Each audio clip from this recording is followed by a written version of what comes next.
Capítulo 10. Como solver os problemas pessoais. Desejo lhe contar algo sobre pessoas afortunadas que encontraram a solução certa para seus problemas. Elas seguiram um plano muito simples, porém bem prático, e em cada caso o resultado foi coroado de êxito.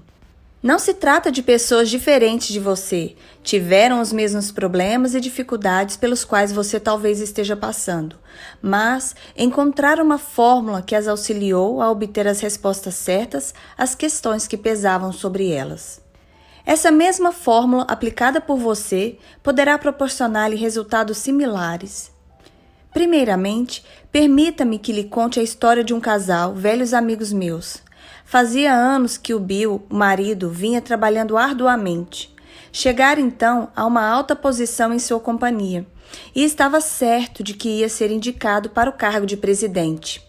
Aparentemente, não havia razão para que não se materializasse sua ambição, pois estava qualificado para aquele cargo, dado a sua capacidade, preparo e experiência. Além disso, tudo indicava que seria ele o escolhido para o cargo. Aconteceu que, ao realizar-se a eleição da diretoria, não o nomearam. Trouxeram de fora outro homem para exercer a posição de presidente. Eu tinha chegado à cidade justamente depois que se tinha verificado aquele golpe. Mary, a esposa, estava revoltadíssima. Durante o jantar, expôs com azedume tudo aquilo que gostaria de dizer àquela gente. Todo o seu desapontamento, humilhação e frustração transpareceram nas suas palavras de revolta. Bill, pelo contrário, mostrava-se calmo. Evidentemente, sentia-se ferido em seu amor próprio. Achava-se desapontado e confuso. Mesmo assim, recebeu corajosamente o golpe. Mary queria que ele se resignasse imediatamente.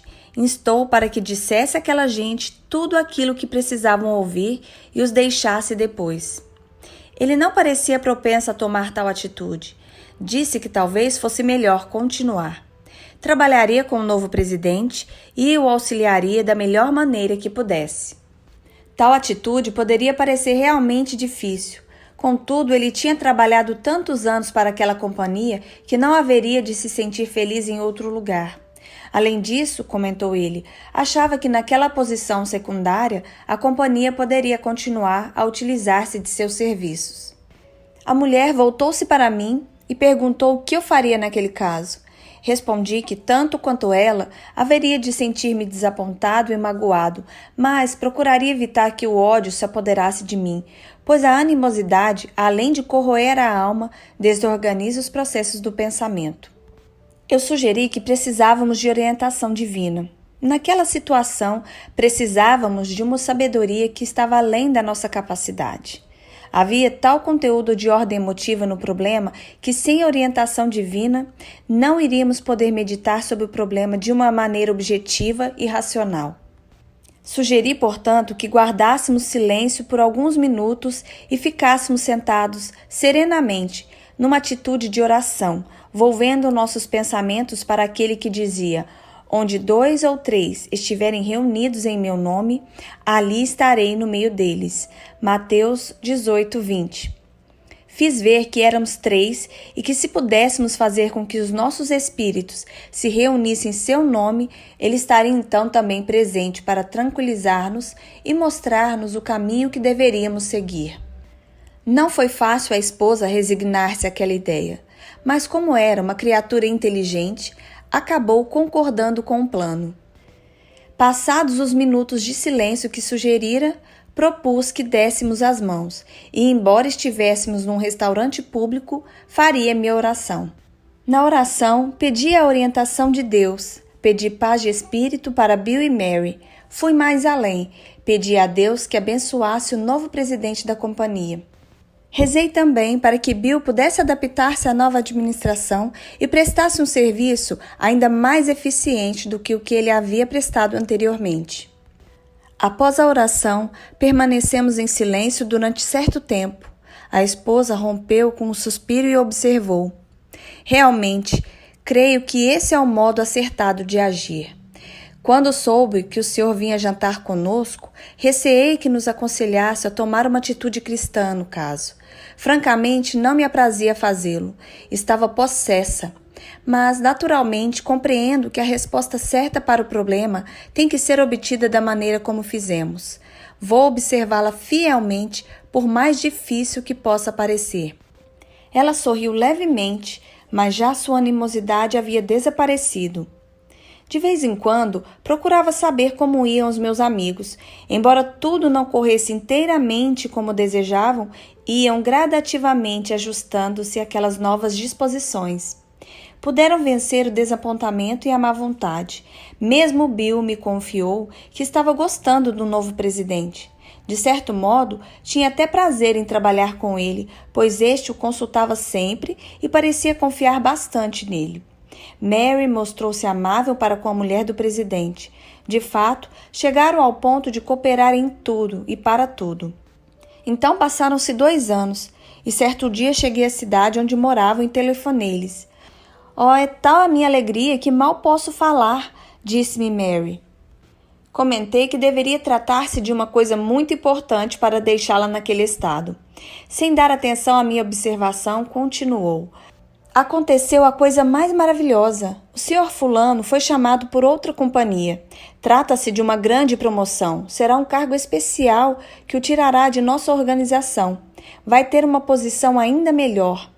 E adivinha o que se passou? Bill acaba de ser notificado que é agora o presidente da companhia. Venha imediatamente para que nós 3 possamos render graças. Horas depois, quando estávamos reunidos, Bill declarou o seguinte: Sabe, comecei a compreender que a religião, afinal de contas, não é uma teoria. Solvemos um problema de conformidade com os princípios científicos espiritualmente definidos. Eu estremeço só de pensar nesse problema se não tivéssemos seguido a fórmula contida nos ensinamentos de Jesus. Quem no mundo é responsável por essa tola ideia de que a religião não é prática? Jamais deixarei que um problema se apresente sem que o ataque da maneira como nós 3 o fizemos com este. Bem, passaram-se alguns anos. Mary e Bill tiveram outros problemas e a cada um aplicaram essa mesma técnica, sempre com bons resultados. Com o método que seguiram, qual de colocarem-se nas mãos de Deus, aprenderam a solver acertadamente os seus problemas. Outra técnica eficiente para solver problemas consiste simplesmente em conceber Deus como um associado. Uma das verdades básicas ensinadas pela Bíblia é que Deus está conosco. De fato, a religião começa com esse conceito, pois quando Jesus Cristo nasceu, deram-lhe o nome de Emanuel, que significa Deus conosco. A religião nos ensina que todas as dificuldades, problemas e circunstâncias dessa vida, Deus está sempre perto. Poderemos falar com Ele, depender dele, receber seu auxílio e ter o inestimável benefício de conseguir o seu interesse, apoio e ajuda. Praticamente todo mundo crê, de modo geral, que se trata de uma verdade e muitos têm experimentado a realidade dessa fé. Na obtenção de soluções corretas para seus problemas, torna-se, porém, necessário ir um pouco mais além da fé. Deve-se pôr realmente em prática a ideia da presença de Deus. Creia sempre que Deus é tão real quanto a sua esposa, ou o seu sócio comercial, ou o seu mais íntimo amigo. Converse sempre com ele sobre seus problemas. Creia que ele o ouve e lhe dá a devida atenção. Suponha que ele impõe em seu espírito, através do consciente, as ideias e previsões acertadas que se tornam necessárias para a solução de seus casos. Creia definitivamente que nessas soluções não haverá erro, que você será guiado em suas ações de conformidade com a verdade contida no resultado certo. Um negociante veio falar comigo um dia. Contou-me que algo que havia lido em um de meus artigos tinha revolucionado completamente sua atitude e salvado seu negócio. Naturalmente, aquilo me interessou. Senti-me satisfeito de saber que o pouco que eu disse poderia trazer um resultado assim esplêndido. Estava enfrentando uma temporada difícil em meus negócios, disse-me. De fato, a situação estava tornando-se muito séria. Não sabia como iria poder me salvar. Uma série de circunstâncias desfavoráveis, regulamentos e deslocamentos da economia do país em geral, afetara profundamente o meu ramo de negócio. Li o artigo do senhor no qual propunha a ideia de se tomar Deus como associado. Creio que o senhor empregou esta frase: efetue um amalgamento com Deus. Quando eu li aquilo, parecia-me uma ideia um tanto louca. Como um homem, uma criatura humana, poderia tomar Deus como associado?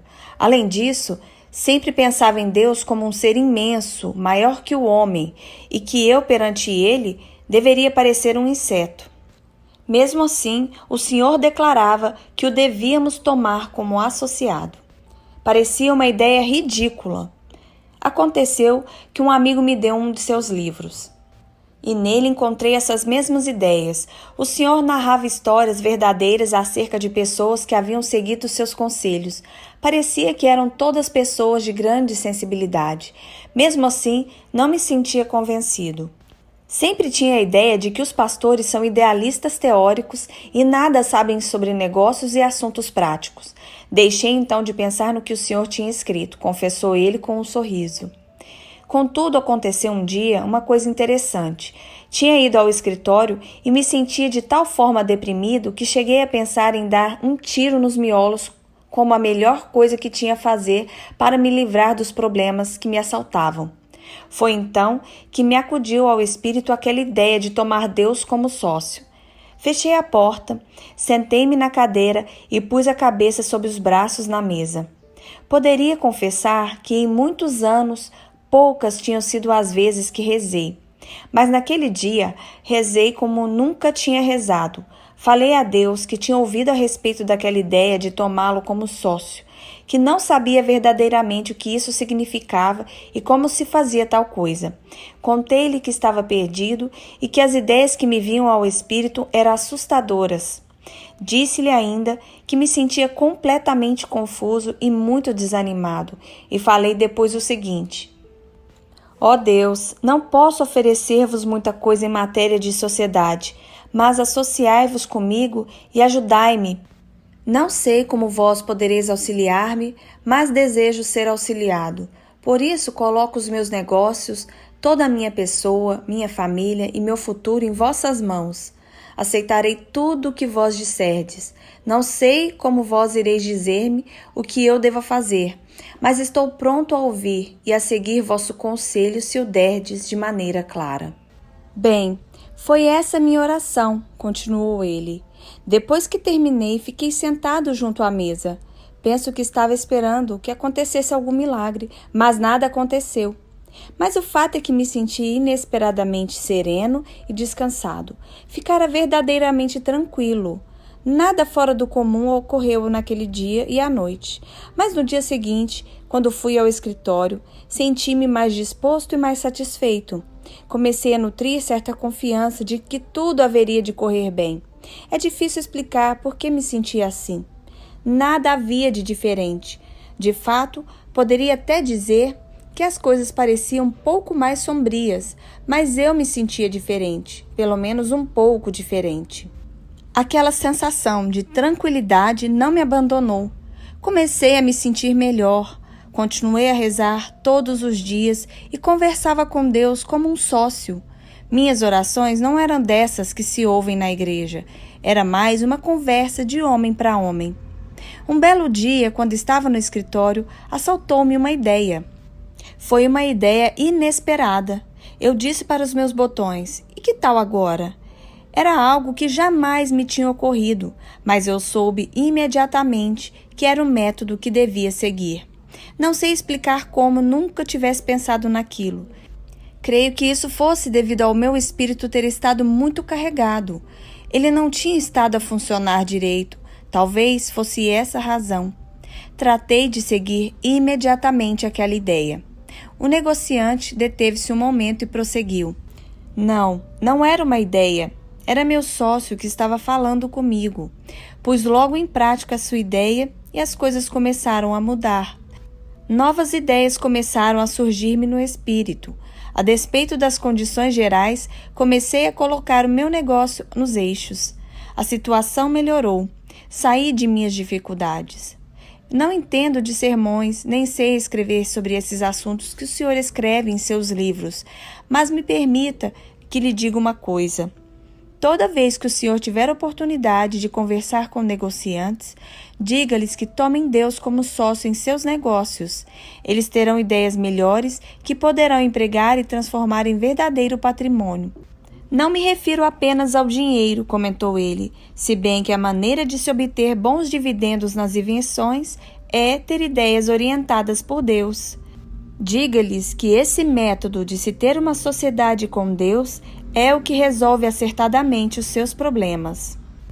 Nessa questão de solver os problemas pessoais, é importante, antes de tudo, compreender que a força para resolvê-los corretamente está dentro de nós mesmos.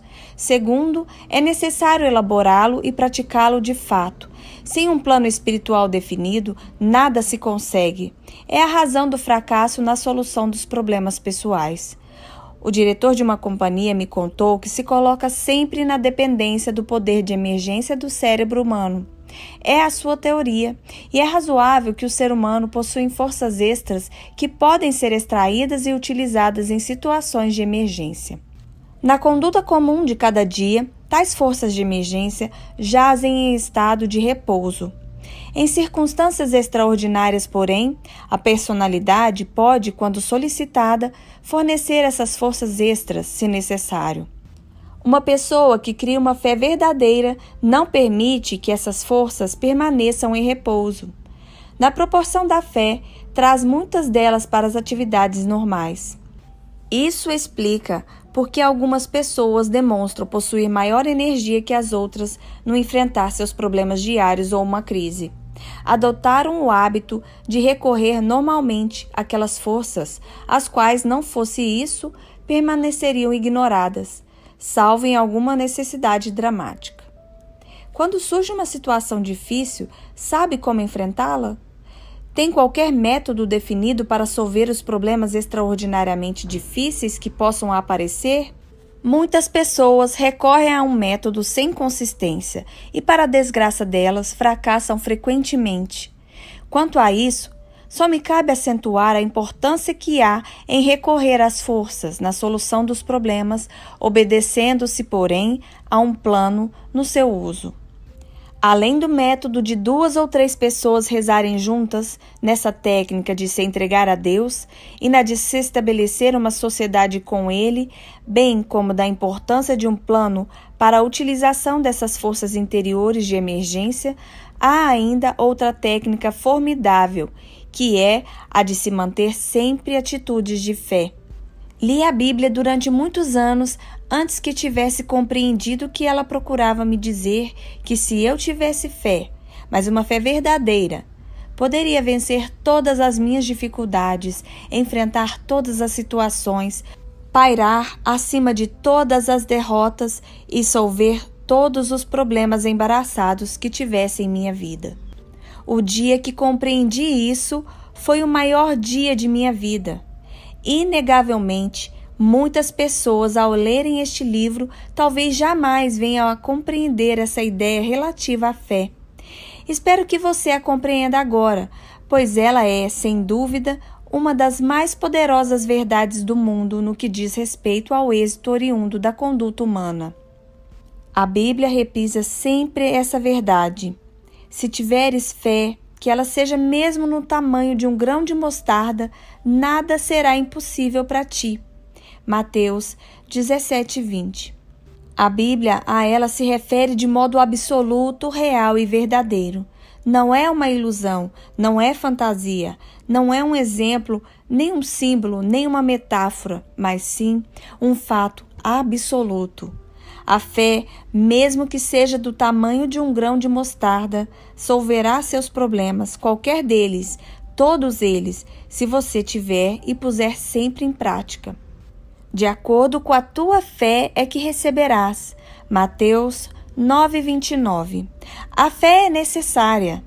Será em proporção à fé que você tiver que terá os resultados. Uma fé pequena lhe dará resultados pequenos. Uma fé média, resultados médios. Uma grande fé, grandes resultados.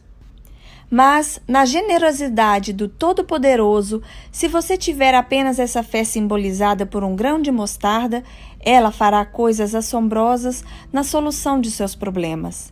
Por exemplo, permita-me que lhe conte a história extraordinária de meus amigos Maurice e Mary Alice Flint. Conheci quando escrevi um livro, A Guide to Confident Living. Foi condensado e publicado na revista Liberty. Naquele tempo, Maurice Flint estava indo de mal a pior, não apenas no emprego, mas como pessoa também. Vivia sempre temeroso, cheio de ressentimentos e era uma das pessoas mais negativas que se podia conceber. Era, no entanto, dotado de bela personalidade e, no íntimo, era uma boa pessoa, mas o fato é que parecia estar num beco sem saída, como ele mesmo confessara. Maurice leu a condensação do livro no qual salientei a ideia da fé do tamanho de um grão de mostarda. Naquele tempo, ele estava residindo com a família em Filadélfia. Telefonara para minha igreja em Nova York, mas por uma razão qualquer não conseguira falar com meu secretário. Menciono esse ponto tão somente para mostrar a mudança que já se operava em sua segunda chamada, pois era seu costume renunciar a tudo após um pequeno esforço. Mas naquele caso persistiu. Fez novas chamadas até conseguir falar com meu secretário e obter informações relativas às horas dos ofícios divinos na igreja. No domingo seguinte, ele veio de automóvel a Nova York, juntamente com a família, para assistir à prédica na igreja. Continuou a fazê-lo mesmo durante o tempo mais inclemente. Numa entrevista que tivemos depois, contou-me a história de sua vida em todas as suas minúcias e perguntou-me se eu poderia fazer alguma coisa em seu favor. Os problemas de dinheiro, emprego, dívida, futuro e primariamente de sua própria pessoa eram tão complicados que ele considerava a situação como sendo completamente insolúvel. Assegurei-lhe que se ele modificasse completamente sua atitude mental e voltasse seus pensamentos para Deus e aprendesse a utilizar-se da técnica da fé, poderia resolver todos os seus problemas. Tanto ele como sua esposa tinham que eliminar do espírito todo e qualquer ressentimento. Ambos ressentiam-se de todo mundo e muito especialmente de determinadas pessoas. Sentiam-se infelizes. Tinham pensamentos doentios, não por causa de qualquer fracasso de sua parte, mas por causa de certa baixeza que outras pessoas lhes tinham feito. Costumavam trocar ideias à noite, quando deitados no leito, sobre o que deveriam dizer a outras pessoas em matéria de insultos. Naquela atmosfera doentia, tentavam conciliar o sono e descansar, no que não eram naturalmente bem-sucedidos. A ideia de fé impressionou realmente Maurice Flint. Agarrou-se a ela. Naturalmente, as reações foram fracas, pois sua força de vontade estava, por assim dizer, desorganizada. A princípio, não podia pensar com acerto devido ao longo hábito de viver sempre às voltas com o negativismo, mas apegou-se tenazmente, até mesmo desesperadamente, à ideia de que, se tivesse fé, mesmo que fosse do tamanho do grão de mostarda, nada seria impossível. E conseguiu absorvê-la. É claro, sua capacidade de ter fé aumentou gradualmente à medida que a punha em prática. Certa noite, ele contou na cozinha onde a mulher estava lavando a louça. Essa ideia de fé é relativamente fácil aos domingos quando se está na igreja, disse. Acontece que não posso mantê-la sempre. Ela desaparece depois. Estava pensando que se pudesse trazer sempre comigo um grão de mostarda, de modo a poder senti-lo toda vez que começasse a fraquejar, isso iria me ajudar a ter fé. Pediu então à esposa: será que temos grão de mostarda ou será que se trata apenas de uma citação especial da Bíblia? Existe grão de mostarda hoje em dia? Ela riu e respondeu que tinha certa quantidade numa garrafa de picles. Tirou um grão e entregou ao marido. Saiba, Maurice, explicou Mary, que não é preciso ter um grão de mostarda. Isso é apenas o símbolo de uma ideia. Não sei se é símbolo ou não. A Bíblia diz grão de mostarda, e é isso que eu quero. Talvez eu precise desse símbolo para ter fé. Maurice contemplou-o na palma da mão e murmurou: é só isso a fé de que necessito? Apenas do tamanho de um grãozinho de mostarda? Olhou ainda por algum tempo e, enfiando-o no bolso, declarou: se eu puder senti-lo nos dedos durante o dia, ele me fará conservar a fé. Mas o grão era tão pequeno que ele perdeu. Foi buscar outro na garrafa e perdeu também. Um dia, ao perder no bolso outro grão, veio-lhe uma ideia. Por que não podia colocar numa bolsa de matéria plástica? Poderia carregá-la sempre no bolso ou pendurá-la na corrente do relógio para lembrá-lo sempre que, se tivesse fé do tamanho de um grão de mostarda, nada lhe seria impossível. Consultou um homem que se punha a ser perito em matérias plásticas e perguntou-lhe se podia inserir um grão de mostarda numa bolha plástica. O perito respondeu que não podia fazê-lo pela simples razão de que era uma coisa que jamais tinha feito, o que naturalmente não era motivo para que não o fizesse. Já por esse tempo, Flint tinha fé suficiente para crer que, se a tivesse, mesmo que fosse do tamanho de um grão de mostarda, iria poder colocar um grão dentro de uma esfera plástica. Pôs-se a trabalhar nesse sentido. Levou semanas trabalhando e finalmente foi coroado de êxito. Fez várias peças para adornos, colares, alfinetes de gravata, corrente, para chaves, braceletes e etc. Enviou-me algumas peças. Eram bonitas e em cada uma reluzia a translúcida esfera com um grão de mostarda dentro. Cada peça trazia um cartão em que se lia: lembrança do grão de mostarda. O cartão dizia também como se devia usar aquele enfeite e como o grão de mostarda lembraria a pessoa que usasse o enfeite que, se tivesse fé, nada lhe seria impossível. Maurice perguntou-me se eu achava que se podia mercantilizar aqueles artigos. Mostrei-me um pouco duvidoso, confesso, e mostrei-os a Grace, redatora consulente da revista Guidepost. Grace levou os enfeites ao nosso mútuo amigo Sr. Walter Holvin, um dos maiores administradores de lojas nos Estados Unidos. Ele viu imediatamente as possibilidades daquele projeto. Imagine a minha surpresa e prazer quando li, nos jornais de Nova York, uns dias depois, um anúncio que ocupava 2 colunas e dizia: símbolo de fé, um genuíno grão de mostarda, encerrado em contas de vidro cintilante, empresta ao bracelete um grande significado. O anúncio citava a passagem da Bíblia: se tiveres fé que ela seja mesmo do tamanho de um grão de mostarda, nada será impossível para ti. Mateus 17:20. Os artigos tiveram grande saída. Agora, centenas de lojas em todo o país dificilmente conseguem manter um estoque de tais produtos. O casal Flint tem uma fábrica numa cidade do Oeste Central que produz essas lembranças com um grão de mostarda. É curioso, não? Um fracassado vai à igreja e ouve um texto da Bíblia e cria um grande negócio. Talvez você fizesse melhor se ouvisse atentamente a leitura da Bíblia e os sermões na próxima vez que for à igreja. Talvez você também adquirisse uma ideia que reformasse não somente a sua vida, mas também o seu negócio. A fé, nesse caso, criou um negócio para a manufatura e distribuição de um produto que tem auxiliado e auxiliará milhares e milhares de pessoas. É tão popular e eficiente que outras firmas o têm copiado, mas o fabricado por Flint é o original. A história das vidas que se tem transformado por meio desse pequeno objeto é uma das histórias mais românticas e espirituais da presente geração. Mas o efeito operado em Maurice e Mary Alice Flint, a transformação em suas vidas, a nova feição que se operou no caráter, a libertação de suas personalidades, eis aí uma extraordinária demonstração do poder da fé. Eles não são mais negativos, são positivos. Não se sentem mais derrotados, venceram. Não nutrem mais ódio, venceram seus ressentimentos e seus corações transbordam de amor. São novas pessoas com novas perspectivas e novo sentido de força. São 2 das mais interessantes pessoas que já conheci. Pergunte a Maurice e a Mary Alice Flint como solver acertadamente um problema e eles dirão: tenha fé, uma fé verdadeira. Acredite, eles conhecem realmente a força da fé.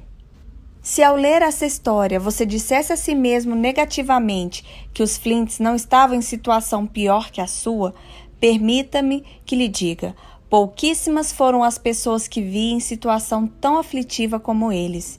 Permita-me dizer ainda que, por mais desesperada que seja a sua situação, você poderá resolvê-la como fizeram os Flints, bastando seguir as normas delineadas neste capítulo. Procurei mostrar neste capítulo vários métodos para resolver um problema. Desejo agora apresentar 10 sugestões muito simples, como técnica concreta para serem seguidas na solução de seus problemas. 1. Acredite que há sempre uma solução para todos os problemas.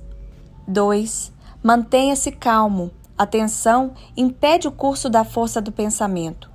Seu cérebro não pode funcionar eficientemente debaixo de tensão nervosa.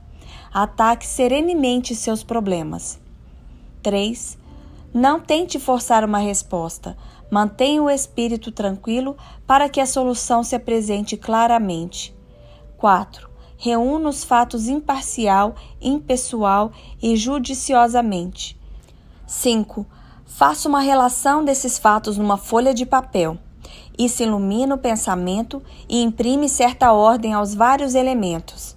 Você estará vendo e pensando ao mesmo tempo. O problema se torna objetivo e não subjetivo. 6. Faça sua prece no tocante ao seu problema, afirmando que Deus iluminará o seu espírito. 7. Tenha fé e procure a orientação de Deus de conformidade com a promessa do Salmo 73. Vós me guiareis com o vosso conselho. 8. Confie na faculdade do discernimento e da intuição. 9. Vá à igreja e deixe que seu subconsciente atue sobre o problema ao se entregar à prática religiosa. O pensamento espiritual e criador tem um poder extraordinário para dar as respostas certas. 10. Se você seguir fielmente essas normas, a resposta que se formar em seu espírito ou que vier a verificar-se será a resposta certa para o seu problema.